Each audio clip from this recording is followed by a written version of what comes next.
নাম বদলে যাবে রয়্যাল চ্যালেঞ্জার্স ব্যাঙ্গালোরের, এমনটাই ইঙ্গিত টিমের তরফে। এবারের আইপিএল শুরু 22শে মার্চ থেকে, তার আগেই নাম বদলে যাবে বলে মনে করা হচ্ছে। নাম পরিবর্তনের জল্পনা তৈরি হয়েছে আরসিবির পোস্ট করা একটি ভিডিওর কারণে। আগামী মঙ্গলবার নাম পরিবর্তনের ঘোষণা করতে পারে আরসিবি। তারা যে ভিডিও পোস্ট করেছে তাতে নাম পরিবর্তনের স্পষ্ট ইঙ্গিত রয়েছে। মনে করা হচ্ছে এত দিন ধরে থাকা ব্যাঙ্গালোর নামটি বদলে বেঙ্গালুরু হতে পারে। দক্ষিণ ভারতের এই শহরের নাম 2014 সালের 1 নভেম্বর থেকে বদলে গিয়েছে। আগে নাম ছিল ব্যাঙ্গালোর, এখন হয়েছে বেঙ্গালুরু। কিন্তু 2008 সাল থেকে বিরাট কোহলির টিমের নাম রয়্যাল চ্যালেঞ্জার্স ব্যাঙ্গালোর, যা এতদিন পর পাল্টে যাবে বলে মনে করা হচ্ছে। নতুন নাম হতে পারে রয়্যাল চ্যালেঞ্জার্স বেঙ্গালুরু।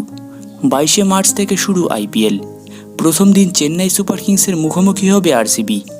বিরাট কোহলি বনাম মহেন্দ্র সিং ধোনির এই ম্যাচ দেখার জন্য মুখিয়ে থাকবেন দর্শকেরা। এই দুই টিমের মধ্যে চেন্নাই 5 বার আইপিএল জিতেছে, কিন্তু আরসিবি এখনও পর্যন্ত প্রথম আইপিএল ট্রফির খোঁজে।